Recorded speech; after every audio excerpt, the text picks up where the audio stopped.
Hi friends, welcome to அஜ்மா arts and crafts. Happy ஜூஜு கிட்ட எப்படி ஒயிட் போர்ட் பண்ணணுன்னு கேட்டிருந்தான். அதை செஞ்சு காட்ட போகிறேன். அதுக்கு நம்மளுக்கு விருப்பமான சைஸில் ஒயிட் பேப்பர், ஓஹெச்பி ஷீட், அதுக்கப்புறமா வேஸ்ட்டான அட்டை, அது நோட் புக்கோட அட்டை தான் இது மூணையும் எடுத்துக்கணும். மேலே ஓஹெச்பி ஷீட் இருக்கிற மாதிரி வச்சு, அடியில் ஒயிட் ஷீட் இருக்கிற மாதிரி வச்சு நம்ம பின் பண்ணிக்க போகிறோம். நம்ம ஸ்டேபிள் பண்ணிவிட்டு அதுக்கப்புறமா நம்ம பேஸ்ட் பண்ணுறதுனாலும் பேஸ்ட் பண்ணிக்கலாம், இல்லைன்னா அப்படியே விட்டுறலாம். இப்போ நம்ம ஒயிட் பேப்பருக்கு பதிலாக நமக்கு வேறு கலர் வேணுன்னா கூட வச்சுக்கலாம். க்ரீன் கலர், பிங்க் கலர் மாதிரி லைட் கலர்ஸ் வச்சோம்னா நம்ம எழுதும்போது அது நல்லா தெரியும். அதே மாதிரி எழுதும்போதும் ஒயிட் போர்ட் மார்க்கர் வச்சு தான் எழுதணும். பெர்மனெண்ட் மார்க்கரில் எழுதிட்டோம்னா அதுக்கப்புறம் போகாது.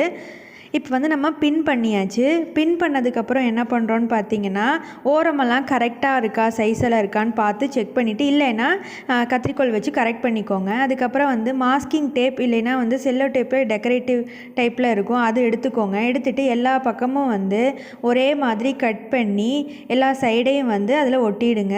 அப்போ பார்டர் கட்டின மாதிரி இருக்கும். நம்ம இது தான் பண்ணணும்னு இல்லை, ஃபோம் ஷீட் வச்சு கூட ஃபோட்டோ ஃப்ரேம் மாதிரி கூட நம்ம பண்ணலாம். நம்மக்கிட்ட எது இருக்கோ அதை வச்சு பண்ணலாம். அதுக்கப்புறமா ஒரு மேக்னெட் எடுத்துக்கிறேன், ஃப்ரிட்ஜ் மேக்னெட், ஃப்ரிட்ஜில் ஒட்டுறதுக்காக. ஸோ அதை பின்னாடி ஒட்டிட்டு அவ்வளோதான், நம்மளோட ஒயிட் போர்ட் ரெடி. இப்போ நம்ம இதில் என்ன வேணாலும் எழுதிட்டு அழிச்சோம்னா போயிடும். அதுக்கு நான் சொன்ன மாதிரி ஒயிட் போர்ட் மார்க்கரில் தான் எழுதுகிறேன். நான் ஜூஜு ஹாப்பி அப்படின்னு பாருங்கள் எழுதிட்டு அழிச்சு காட்டுறேன், எவ்வளோ ஈஸியாக அழியுதுன்னு பாருங்கள். நம்ம இதை ஃப்ரிட்ஜ்லேயோ எங்கே வேணால் ஒட்டிட்டு நம்மளுக்கு என்னென்ன திங்ஸ் தேவை அப்படிங்கிறது எழுதுறதுக்காக ஃப்ரிட்ஜில் ஒட்டிக்கலாம். இல்லை நம்ம இன்றைக்கி என்னென்ன பண்ணணும், டு டூ லிஸ்ட் எழுதுறது கூட வச்சுக்கலாம். இதை நான் ஃப்ரிட்ஜில் ஒட்டினதுக்கப்புறம் எப்படி இருக்குன்னு சொல்லி உங்களுக்கு காட்டுறேன் பாருங்கள்.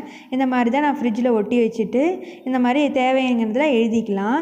எப்படி இருக்குன்னு சொல்லி கமெண்ட் பண்ணுங்கள். இதே மாதிரி உங்கள் நேமும் ஐபேடில் எழுதணுன்னா உங்கள் நேமை கமெண்ட் பண்ணுங்கள். தேங்க்ஸ் ஃபார் வாட்சிங்.